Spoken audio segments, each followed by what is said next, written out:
Surat Edaran Nomor 31 Tahun 2020 Dirjen Perhubungan Udara maupun Surat Edaran 4 2020 gugus tugas menyatakan mudik tetap dilarang.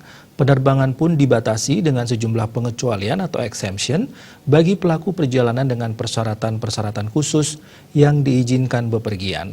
Di Bandara Internasional Ngurah Rai, sesuai tugas fungsi Otban, Kepala Otban Wilayah 4 telah mengawasi jalannya operasional pelayanan bersama Angkasa Pura I, gugus tugas provinsi, KKP, TNI Polri, dan seluruh stakeholder. Setiap sore pihaknya melakukan rapat koordinasi analisa dan evaluasi di ruang Airport Operation Control Center.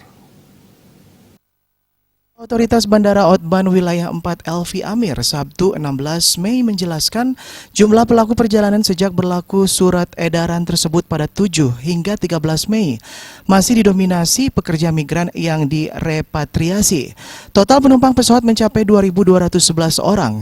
Rinciannya terdiri dari perjalanan dinas lembaga pemerintah, swasta sebanyak 580 orang, pasien yang perlu pelayanan kesehatan darurat sebanyak 1 orang, dan perjalanan orang yang keluarga intinya sakit keras atau meninggal dunia sebanyak 38 orang.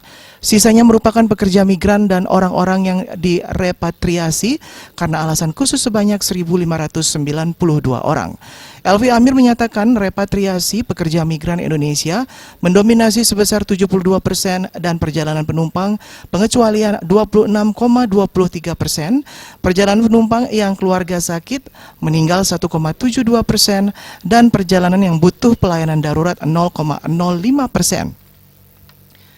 Ia menjelaskan unit pelaksana koordinasi slot UPKS yang terdiri dari Otban Airnav dan Angkasa Pura membatasi pesawat yang datang atau berangkat sehingga waktunya tidak berdekatan agar tidak terjadi penumpukan di bandara. Gugus tugas udara di Bandara Ngurah Rai juga mengecek persyaratan administrasi penumpang yang akan berangkat. Saat ini tambah Elvi Amir, penumpang exemption pengecualian masih didominasi dari ke Bandara Soekarno-Hatta Cengkareng. Selama sepekan mulai 7 hingga 13 Mei, bandara hanya melayani 41 penerbangan. Rinciannya 11 penerbangan repatriasi dan 30 penerbangan reguler.